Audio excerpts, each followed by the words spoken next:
Allo Oui, sheri bimeze bite se ko ukabije kuwiburishaho cyane? Blaze Rwanda. ni byiza shu. Biragenda ntaribi. Biragenda cyane. Kiri fureshi se ko numva ngushaka uno munsi ra? Cyane fureshi sheri. Ko numva nyishaka bya danje nari bukirare harya ngo agaturo nangahe? Cyane 7. 7 nta nubwo ukaturaho n'agahumbi koko? Cyane ntago nkatura urabizi nawe uburyo meze. Ako nawe koko uracyanyara nka mbere se basira akoreba kwerego. Blaze Rwanda. Ubwo turumva byabura.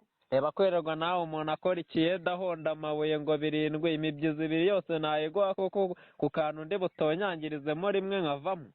Ubwo tuzi ibyo ngemba nimenywemo. Ako sheri nawe ndabizi ufite ku mazi ariko nawe ayo mazi ntukayagirire ubugugu n'ubundi ni Imana yaguhaye iryo riba katura nawe. Sheri urabizi. Ubwo nawe nyine urabizi ukuntu Katura nawe reba kwirirwa guhonda amabuye intoki zahiye. Katuraho nka kibiri wenda.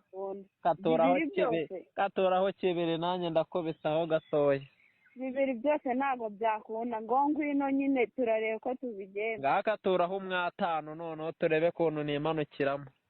Ngwino nyine turareba ko tubigenza wevaye. Urayakatura cyangwa ntago yakatura?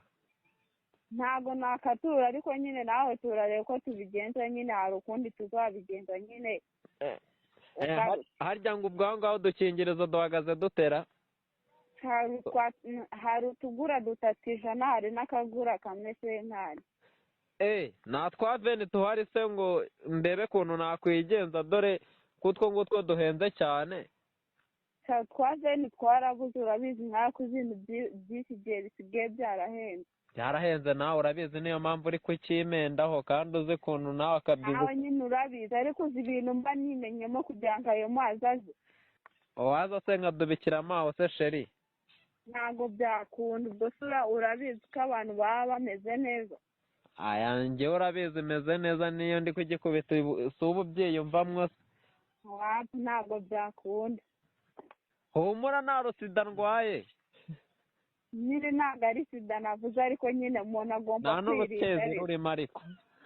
Umuntu agomba kwirinda ariko ntago ubizi. Ega ntugire ikibazo nta nubwo nabyara n'urwana rumeze nk'inkende. Blaze Rwanda.